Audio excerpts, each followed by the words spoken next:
September నెల 1వ తేదీ నుంచి 30వ తేదీ వరకు ద్వాదశ రాశిలో 6వ రాశి కన్య రాశి వారి జ్యోతిష్యం భూత భవిష్యత్తు వర్ధమానం ఎలా ఉందో చూద్దామండి.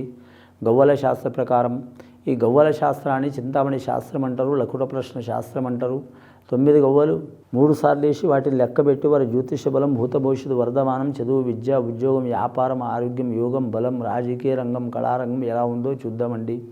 అలాగే ఉత్తర నక్షత్రంలో పుట్టినవారు, హస్త నక్షత్రంలో పుట్టినవారు, అలాగే వారి జాతకంలో కన్య రాశిలో కన్యా లగ్నంలో పుట్టిన వారి జ్యోతిష బలం ఎలా ఉందో చూద్దామండి.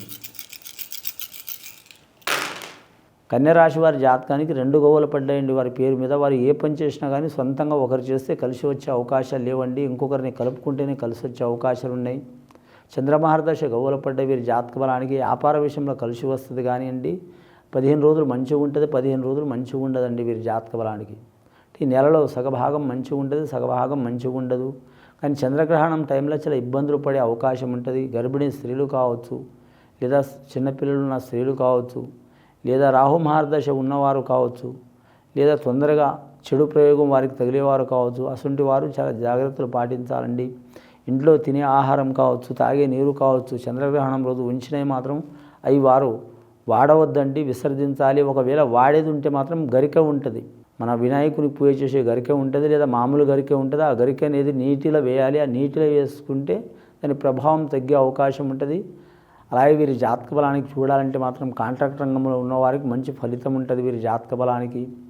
ముఖ్యంగా వీరి పేరు మీద చూడాలంటే కంప్యూటర్ రంగం వారికి మాత్రం కలిసి వచ్చే అవకాశాలు ఉంటాయి. షేర్ మార్కెట్ రంగం ఉన్నవారికి ఇబ్బందికరమైన పరిస్థితి ఉంటుంది.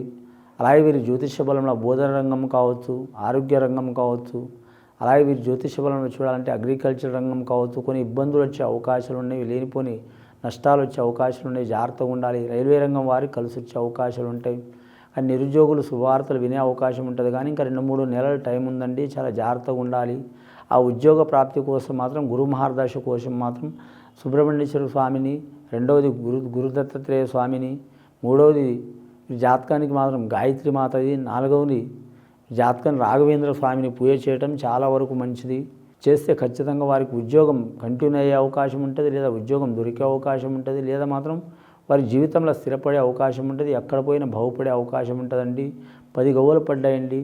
కరెక్ట్ మాత్రం ఆ భగవంతుడికి మాత్రం దశావతారం ఉన్నదండి. కలికి అవతారం లాస్ట్. వీరి జాతకంలో మానవ రూపం తీసుకొని మొండితనంతో నడిస్తే గెలిచే అవకాశం ఉందండి. అని నిర్లక్ష్యంగా ఉంటే ఇబ్బందులు పడే అవకాశం ఉందండి ఈ రాశివారు. ఇది విని చూసి ఆచరించే వారికి మంచి ఫలితాలు కలుగుతాయండి కన్యా రాశి వారికి. శుభం భూయాత్.